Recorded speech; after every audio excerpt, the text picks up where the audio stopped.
안녕하세요. 제7장 유형, 지수 그리고 척도에 대하여 발표하게 된 임정윤과 황자운이라고 합니다. 사실 특히 지수는 우리가 이미 실생활에서도 많이 접하는 정보의 형태입니다.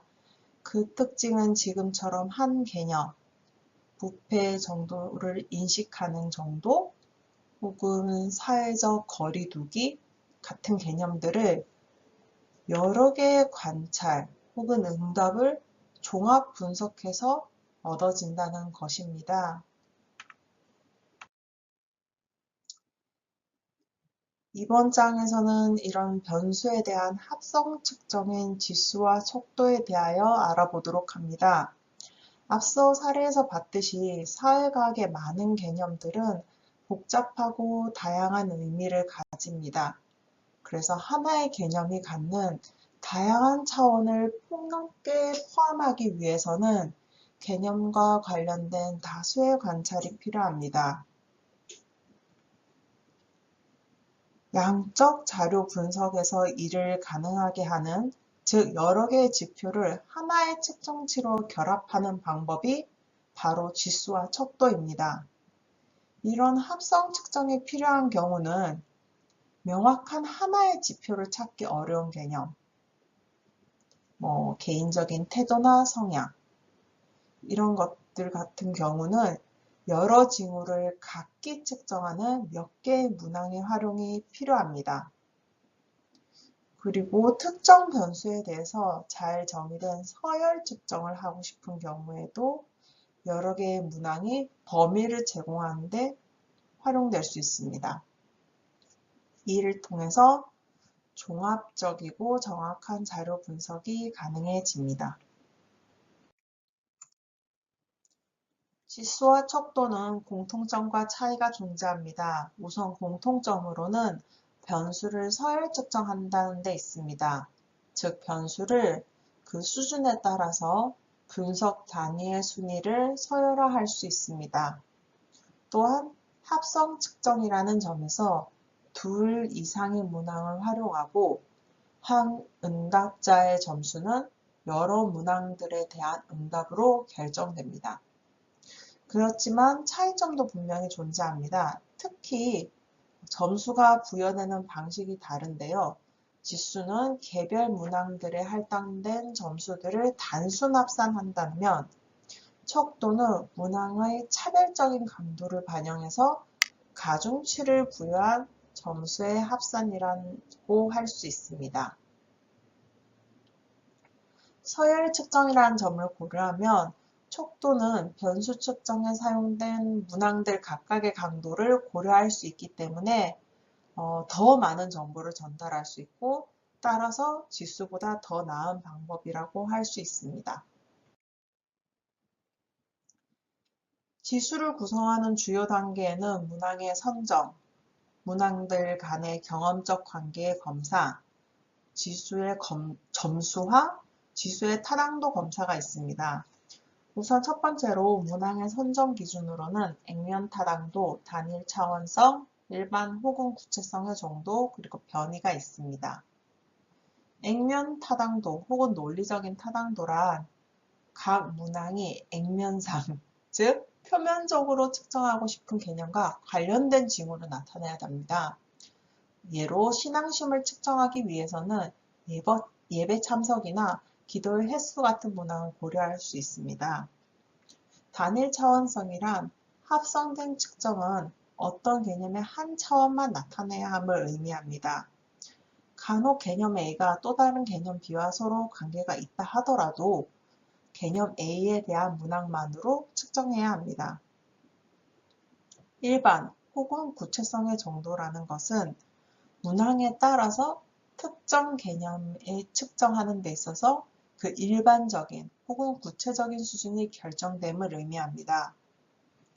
예를 들면 신앙심과 관련되어 조사를 할 때 연구자는 이를 일반적으로, 전반적으로 측정할 것인지 또는 구체적으로 종교 의례에 대해서만 측정할 것인지 결정하고 문항을 구성해야 합니다.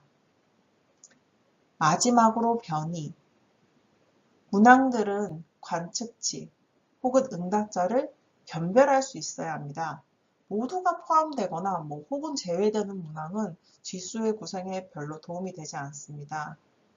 이 경우 예를 들면 서열 측정이라는 의미에서 응답자를 변별하는 데 있어서 응답자를 보수주의자, 자율주의자로 균등하게 나눈 질문 몇 가지를 하고 그 모두에 해당되면 보수 성향이 높다.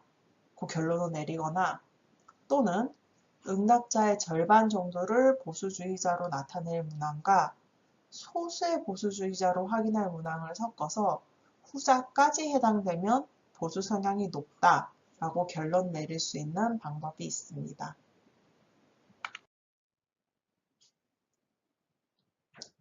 지수 구성에 있어서 두 번째, 경험적 관계의 검사입니다.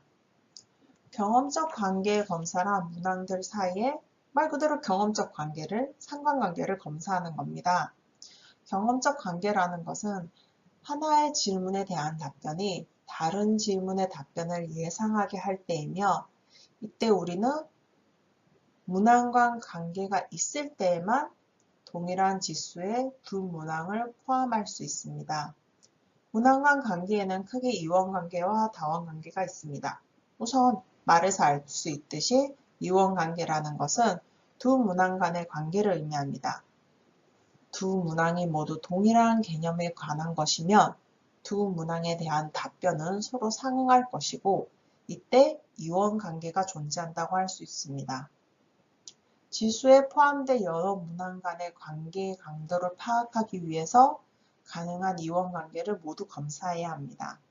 그리고 그 결과 서로 경험적으로 관계가 없다고 나타나는 문항은 제외해야 하고 혹은 두 문항이 완벽하게 관계가 있다면 굳이 두 개를 다 포함할 필요가 없습니다. 아래는 이원관계를 분석하기 위한 이원관계표의 예시인데요. 조금 자세히 보도록 하겠습니다. 의사를 대상으로 과학적인 성향을 판단하기 위해 3개의 문항이 선택된 가운데 각 2개씩 각 쌍의 문항들 사이의 이원관계를 검사함으로써 세 문항들 모두가 근본적으로 동일한 것, 즉 의사의 과학적 성향이죠. 이런 것들을 측정한다고 기대할 수 있겠는지 우리는 살펴봅니다. 우선 첫 번째의 경우 의학에서의 궁극적인 관심이 기본적인 인과관계에 있는 경우, 즉 더 과학적인 경우에 본인이 교수로서 큰 공헌이 연구자라고 대답할 비율이 더 높은 것을 알 수 있습니다. 마찬가지 표에서도 똑같은 성향을 알 수 있습니다. 즉, 3개의 표 모두에서 한 개의 문항에서 과학적인 성향을 드러내는 응답자가 다른 문항에서도 좀 더 과학적인 성향을 드러내는 응답을 할 가능성이 높은 것을 확인할 수 있습니다. 즉, 3개의 문항은 응답자의 상대적인 과학의 경향을 나타냅니다. 그리고 각 3개의 문항에서 좀 더 과학적이라고 확인된 의사 집단들이 서로 어느 정도 일치하는 것을 발견할 수 있습니다. 이때 우리는 주어진 두 문항에 대한 반응에서 상관관계와 연관성을 발견할 수 있습니다. 그러나 앞서 이원관계의 존재만으로 해당 문항들이 모두 정당하게 지수에 포함되어야 된다고 주장할 수는 없습니다. 3개 이상의 문항의 경우에는 다원관계도 검사해 봐야 합니다. 다원관계란 n개 문항 간의 관계이며 동일한 변수의 지표들은 다원관계 분석에서도 상관관계를 가져야 합니다. 아래는 다원관계를 분석하기 위한 다원관계 분석표의 예시입니다. 왼쪽에 다원관계가 존재하는 경우와 오른쪽에 다원관계가 존재하지 않는 경우를 비교할 수 있습니다.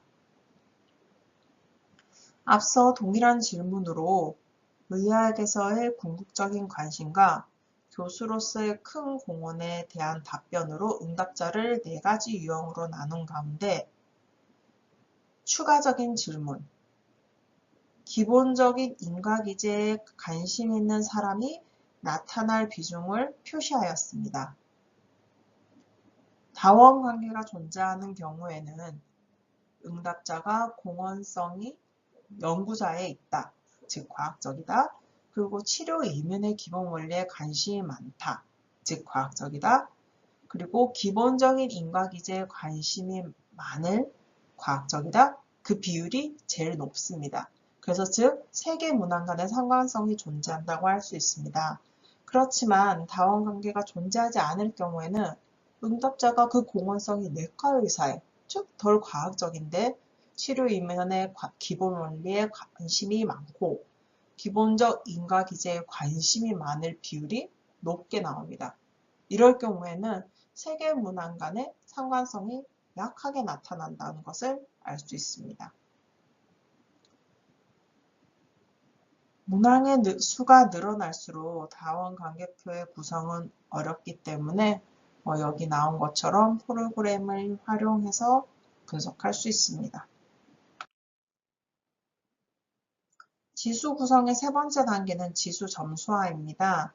이는 문항에 대한 응답에 점수를 할당해서 여러 문항들로부터 하나의 복합 측정을 만드는 것을 의미합니다.